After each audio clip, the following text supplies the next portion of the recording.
एक number traffic jam चाहिँ नि होइन यो स्टेट बसले गर्दाखेरि हुन्छ सिधै कुरा भन्नु जाउँ होइन। अब यहाँ दार्जिलिङमा कसैले अब प्राइभेट बस ल्यायो भने होइन कतिपय खालि पाउँछ होइन। यहाँ त त्योभन्दा ज्यादा छ अन्त त्योभन्दा ठुलो बस हालिरहेको छ गभर्मेन्टले होइन।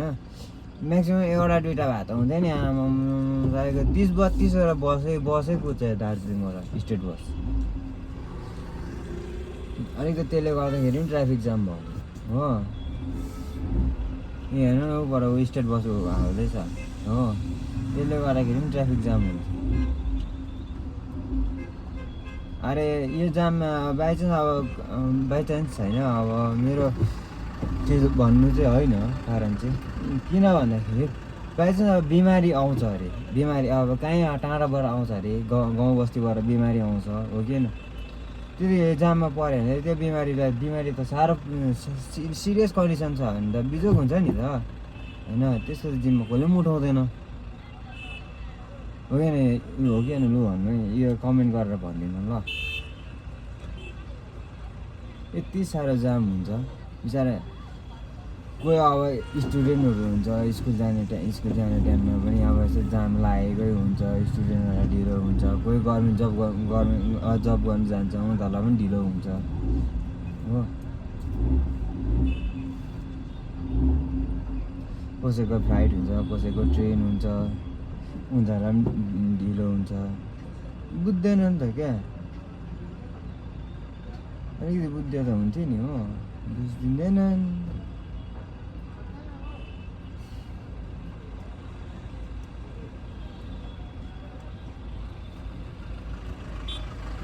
मैले अब त्यसो भन्यो भने रिसाउनुहुन्छ होला होइन तपाईँहरू। अहिले रिसाइ चाहिँ नदिनु होला किन यो चाहिँ मेरो जे मनमा थियो त्यही भनिदिएको।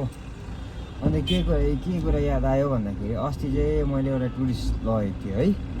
त्यतिखेर अब म त ड्राइभरले अब सोध्छ नि त कस्तो छ, कस्तो लाग्यो, के लाग्यो दार्जिलिङ होइन। उनीहरूले भन्यो दार्जिलिङ त के भन्नु राम्रो छ नि, के डेभलपै छैन भन्छ होइन। ट्राफिक जाम यति साह्रो हुन्छ भन्छ। हुन उनीहरूको कुरा ठिकै हो, अब नेक्स्ट टाइम हामी आउँदैनौँ भने यो ट्राफिक जामले गर्दाखेरि अब यो अलिकति टुरिज्म अलिकति राम्रो गरिदियो भने टुरिस्टहरू आउँछ होइन। टुरिस्ट आयो भने त दार्जिलिङ पनि चल्छ, टुरिस्ट आएन भने त दार्जिलिङ चल्दैन। न होटेल चल्छ न अब यताको अब कतिजना होटेलमा काम गर्नुहुन्छ होइन, उनीहरूको पनि त सेलेरी आउँदैन टुरिज्म आएन भने होइन। हाम्रो गाडी चल्दैन, हाम्रो परिवार पनि हुन्छ, परिवारलाई पनि हेर्नुहुन्छ। टुरिस्टहरू आयो भने चाहिँ परिवार कसरी पालिन्छ? आयो भने पो पालिन्छ। गाडीको फाइनेन्स हुन्छ, फाइनेन्स तिर्नुपर्ने हुन्छ।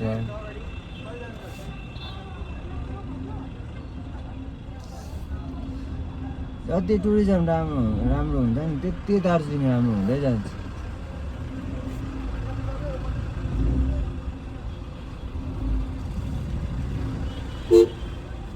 अन्त के मलाई अस्ति भन्यो एउटा गेस्टले के भन्यो कि नभन्नु पनि भयो नि त कि अब होइन मनको कुरा हो त्यो भनिदिइहाल्नु पऱ्यो है।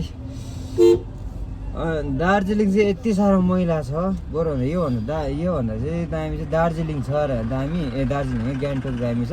गान्तोक एकदम क्लिन छ, राम्रो पनि छ, त्यहाँ जानु मजा पनि आउँछ, सफा पनि छ, पल्युसन भनेको एउटा केही छैन भन्छ।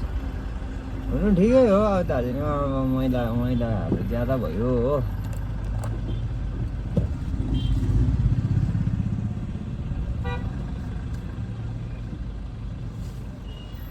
जति ल त गाइस मेरो चाहिँ भन्नु चाहिँ यहीँसम्म थियो। हुन्छ राखेको है।